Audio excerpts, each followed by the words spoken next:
আসসালামু আলাইকুম এভরিওয়ান, কেমন আছেন সবাই?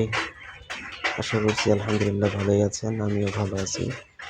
Welcome to my channel Baraka agro farm. আজকে আমরা আলোচনা করব একটি খামারের জন্য উপযুক্ত ছাগল কোনটি, কোন জাতের ছাগল সব থেকে ভালো হবে একটি খামারে লাভবান হওয়ার জন্য। কোন জাতের ছাগল সব থেকে উপযুক্ত, এর জন্য প্রথমে জানতে হবে যে আপনি খামার শুরু করতেছেন প্রথম, নাকি অনেক আগের থেকেই একজন খামারি। যদি আপনি প্রাথমিক পর্যায়ে খামারি হন, যদি আপনি ইতিপূর্বে ছাগল পালন করে না থাকেন, তাহলে এই ক্ষেত্রে দেশীয় যে ব্ল্যাক বেঙ্গল ছাগল, যেমন এই যে এগুলো দেখতে পাচ্ছেন, এই ব্ল্যাক বেঙ্গল ছাগলগুলোই হবে আপনার জন্য উপযুক্ত। কারণ এগুলোর ভিতরে রোগ প্রতিরোধ ক্ষমতা অনেক বেশি, সচরাচর বা সহজে এদের রোগবালা হয় না। এই জন্য আপনারা ব্ল্যাক বেঙ্গল ছাগলকে চয়েস করবেন।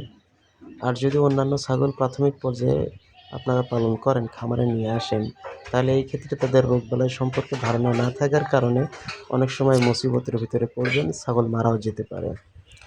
আর দেশি ছাগল হোক অথবা যে কোনো ধরনের ছাগল হোক না কেন, যেমন তোতাপুরি, হরিয়ানা, বিটল ইত্যাদি যে সমস্ত ছাগল আছে না কেন, সমস্ত ছাগলগুলোকে আপনি যদি ঠিকঠাক মতো ট্রিটমেন্ট করতে পারেন, বিশেষ করে পিপিআর ভ্যাকসিন যদি আপনারা নিয়মিত দিতে পারেন, তাহলে এই ক্ষেত্রে দেখা যাবে যে রোগ ব্যাধি বা পিপিআরের কারণে যে অধিকাংশ ছাগল মারা যায়, এই সমস্ত মুসিবত থেকে আপনারা বেঁচে থাকতে পারবেন।